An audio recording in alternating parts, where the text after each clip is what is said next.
औरत नाक़िसुल अक्ल होती है, औरत का दिल बहुत कमजोर होता है, वो कमांडेड नहीं होती, ग्रांडेड नहीं होती है, वक्त वक्त पर बदल जाती है, औरत कमजोर होती, उनका इरादा कमजोर होता है, उनकी शहादत कमजोर होती है। इसीलिए दो औरत की गवाही एक मर्द के सामने में कबूल की जाती है। क्यों? औरत की कमजोरी की वजह से। इसीलिए इस्लाम ने कहा कि औरत को कोई अधिकार नहीं मिलना चाहिए, वरना छोटी बात हो फौरन शौहर को कहेगा कि तलाक, फौरन कानून के लिए वो कोर्ट पहुंच जाएगा कि नहीं जनाब तलाक मिलना चाहिए, मैं तुम्हें तलाक देती हूं। आप बोलो ना कि मुसलमानों तुम्हारी वजह से ये देश तरक्की नहीं कर रहा, हम तुम्हें तारीख गिना कर रखेंगे, हम तुम्हें बताएंगे कि इस देश को तरक्की हमने कैसे दी।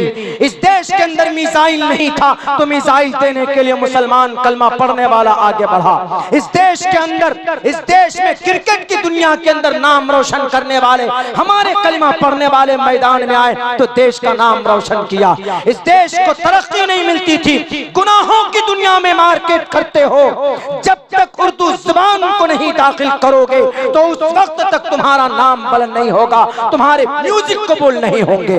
वह गलत बात है, मैं तर्जमानी नहीं कर रहा हूं, बल्कि इन लोगों को समझाना चाहता हूं कि जिसको तुम गलत नजरिए से देखना चाहते हो, भारत के संविधान को तुम बदलना चाहते हो, इस देश की एक पुरानी तारीख मुसलमानों की रही है, मुसलमानों ने इस देश को तरक्की दी है, अपने खून को बहाकर तरक्की दी है।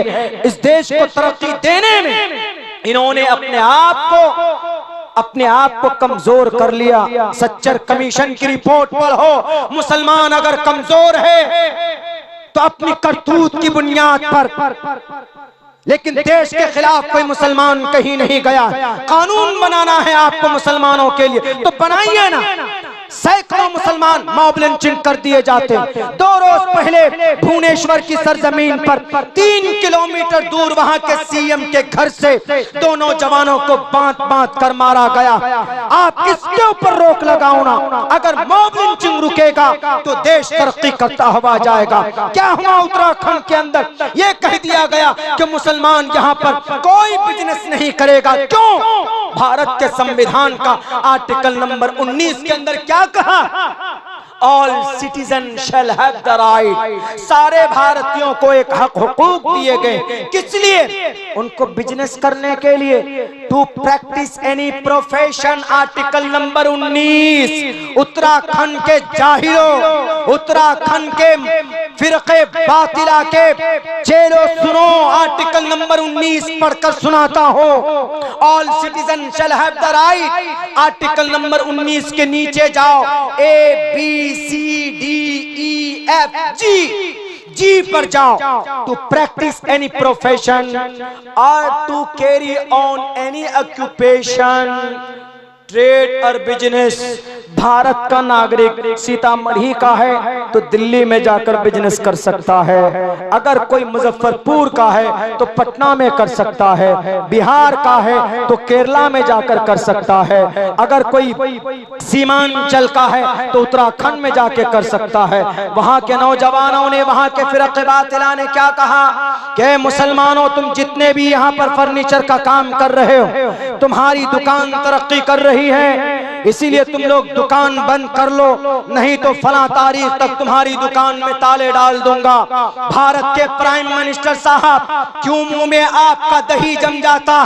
देश को असल कमजोर ये लोग कर रहे हैं, क्यों नहीं आपका मुंह खुलता? आप इन लोगों के खिलाफ जो आर्टिकल नंबर 19 का वायलेशन कर रहे हैं, आर्टिकल भारत के संविधान के दफा नंबर 19 को तोड़ रहे हैं, आपने क्यों नहीं कहा इन लोगों को कि इस देश के अंदर प्रैक्टिस एनी प्रोफेशन और carry on any occupation, a trade और बिजनेस।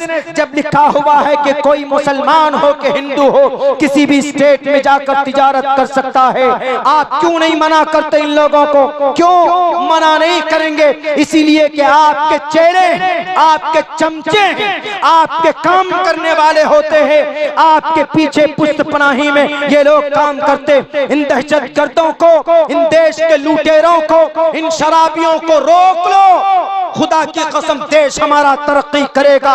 इन लुटेरों को जिनको आप पैसे ट्रांसफर करते, आप शेल कंपनी में 20,000 करोड़ रुपए आप देते हैं पीएम फंड से निकाल कर, इन लुटेरों के हाथ में हथकड़ी लगाओ। मैं कसम खाकर कहने के लिए तैयार हूं, हमारा देश तरक्की करेगा। हर इंसान के अकाउंट में 1-1, 1.5 लाख रुपए जमा होगा। असल देश तरक्की इसलिए नहीं कर रहा, यूनिफॉर्म सिविल कोड शरिया कानून की वजह से देश की तरक्की थोड़े रुकी हुई। आज थोड़े भारत के अंदर में मुसलमान कब से हैं? हजारों साल पुरानी तारीख है इस देश के मुसलमानों की, और खुसूसन भारत के अंदर तो यूं कहिए अल्लाह के नबी अलैहिस्सलातु वस्सलाम के ज़माने में हज़रत उमर फारूक रज़ी अल्लाह ताला अन्हु के ज़माने से ही उनके एक खलीफा, उनके बड़े सहाबी, उनके ज़माने से भारत के अंदर मुसलमानों का आना शुरू हो गया था। और तब से लेकर इस देश में, इस मिट्टी पर मुसलमान अपनी शरीयत पर अमल करते। उत्तराखंड के अंदर अल्टीमेटम लिख दिया कि नहीं निकल जाओ।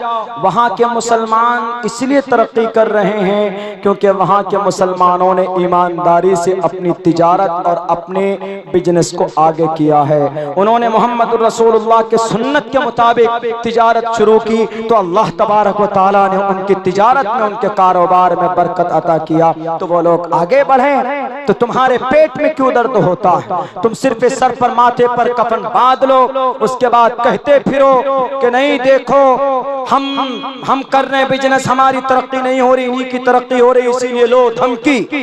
इससे देश आगे नहीं बढ़ेगा, इससे हमारा देश कमजोर होगा।